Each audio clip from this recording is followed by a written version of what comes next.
Hey everyone, I'm back again, and this time around, I'm going to be talking about a sequel 39 years in the making, Stephen King's Dr. Sleep.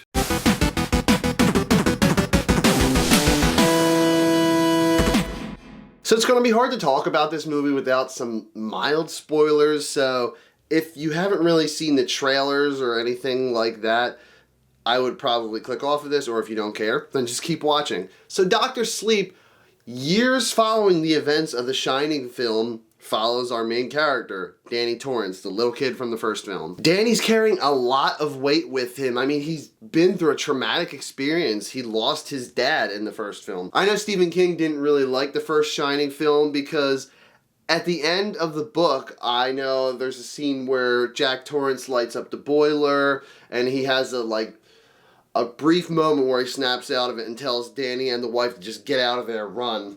And they book it out, and then he blows up the place after it takes him back over. So I can understand how that was different from the ending. I mean, the ending, I think Jack Nicholson just freezes to death outside. But regardless, the whole point Stephen King wanted to get across is that this hotel is an entity in its own. Back to present day Danny Torrance. So Danny Torrance, he's just spiraling out of control. He's going to AA meetings. He's trying to get clean. He doesn't want to end up just going psychotic like his dad did. And as shown in the trailers, he's sitting in his room and then all of a sudden something appears on the wall. He writes back. I'm guessing he's thinking some Harry Potter Chamber of Secrets shit is going to start happening where one person writes from the other way and it's going to appear in. He ain't wrong. So he starts to be able to communicate with a little girl who basically has similar powers that he does. They both have this ability to shine. They can communicate telepathically with one another, and they can sort of sense the past, present, and future of specific objects, their history, where they've been, where they're going to. He finds out the girl is in danger. This cult is after her, and this cult wants to be immortal by any means possible. So the short version of the plot, Danny Torrance is all grown up. He met a girl who has similar powers to him. There's a cult that's trying to threaten this little girl, so it's up to Danny to protect her, all while carrying the weight of what happened in the first Shining film. The director of this movie, Mike Flanagan, has directed a number of great horror films. Oculus, which is actually one of my favorites, the one starring Karen Gillan. A horror movie on Netflix by the name of Hush, definitely check that out. And another Netflix movie based off a Stephen King novel, Gerald's Game. And this dude was born in Salem, Massachusetts. He was born to do horror movies. I really think fans of the Shining book and the Dr. Sleep book are going to enjoy this film because they take a lot of elements from those and kind of throw it into this. It's not just a sequel to the Shining film from 1980. He does take elements from the books. Tons of other movies and TV shows like The Simpsons, Ready Player One. There was even a series of this in the 90s called The Shining. And also there's the show Castle Rock that heavily references the first movie all the time.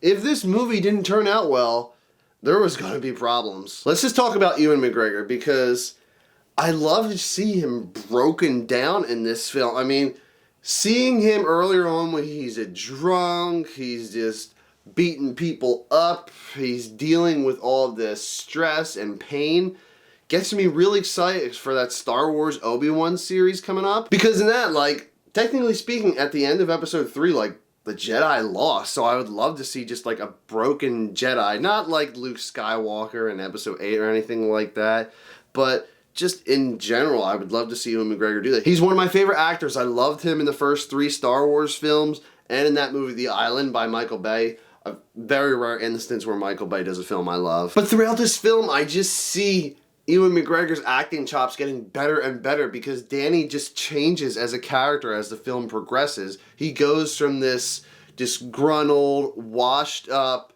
bitter, just broken man to something much more than I even thought of. Rebecca Ferguson's in this film. She was in Men in Black International, The Greatest Showman. She plays the leader of the cult I was talking about earlier, and she has a few different powers up her sleeve as well. In fact, most of the people in her cult have all these different crazy powers, and it's really neat to see how they function as a unit, almost like one dark, evil family. The interactions between Rebecca Ferguson and Kylie Curran, the girl who is like Danny Torrance when they have their back and forth, not physically, but just through the mind and stuff like that. That was probably some of the most satisfying stuff in this entire film. It's very rare that we have a movie that comes years and years after the first film and it's still successful, but this movie manages to pull that off. I freaking loved Doctor Sleep. I don't know which one I prefer, The Shining or Doctor Sleep. They're both fantastic in my opinion. My only really gripe with the film is related to the casting, and it's like a damned if you do, damned if you don't sort of thing. So in the trailers, it's shown that scene where Danny Torrance is riding through the Overlook Hotel in The Shining, they recreated it. So obviously they got a different child actor to play Danny, which is understandable. The movie's too much of a low budget to do CGI recreation.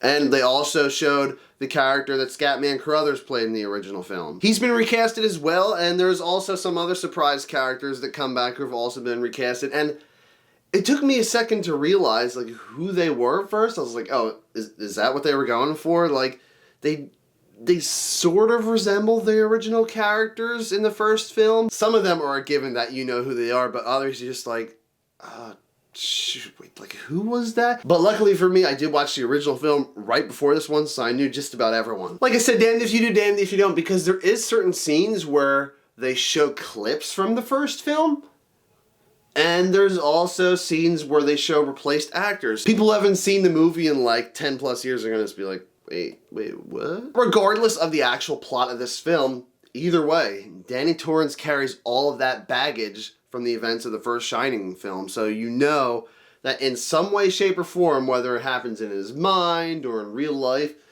he's gonna return to the Overlook Hotel. And there's multiple clips from the trailer that show that they're at the hotel. The tone of this film was really good. It just felt very ominous and creepy and just disturbing all at once. Just like how the first film, you had a family living in a hotel by themselves, but it still felt like a horror film without much gore or violence. Danny thinking he's going crazy, hearing voices, trying to communicate with other people, and just he's scared, honestly. Not all horrors are physical and happening in real life, but there's a lot of horrors that can come just from the mind. Definitely one of my favorite Stephen King films out there. One of my favorite movies of 2019 for sure. Great nostalgic moments. A really good job by Ewan McGregor and all the other actors and actresses that are new to this film. And I really think the girl who played Abra is gonna blow up soon. Like, she's gonna be in a lot of stuff. She was menacing, she was creepy, she was sweet, and just a little bit funny too. Everything you could think of all rolled up into one. And one last thing to add before I wrap this up. The soundtrack was fantastic. The callback songs to the first film are definitely present in this one.